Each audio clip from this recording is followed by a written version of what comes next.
नमस्कार दोस्तों, स्वागत करते हैं एक और नई वीडियो में। भोजपुरी इंडस्ट्री की एक और बेहतरीन फिल्म को शूट कंप्लीट कर लिया गया है, जिस फिल्म के नाम है प्रोडक्शन नंबर 1। लेकिन इस फिल्म के नाम अभी तक डिसाइड नहीं हुआ है।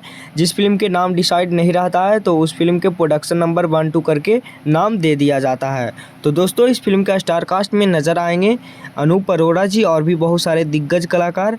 और फिल्म के निर्देशक है शत्रुघ्न गोस्वामी और फिल्म के लेखक हैं शशि कुमार पांडे जी।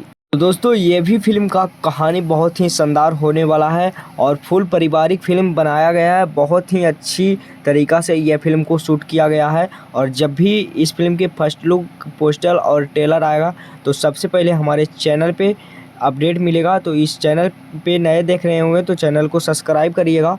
और फुल फैमिली ड्रामा ये मूवी को बनाया गया है। तो फिल्म के अपडेट आप सभी को कैसा लगा कमेंट बॉक्स में बताइएगा। अगर अच्छा लगा होगा तो लाइक और चैनल को सब्सक्राइब करना ना भूलिएगा। मिलते हैं किसी नेक्स्ट वीडियो में किसी नेक्स्ट अपडेट के साथ। बने रहिएगा हमारे चैनल पे ऐसे ही मज़ेदार खबरें के लिए। धन्यवाद।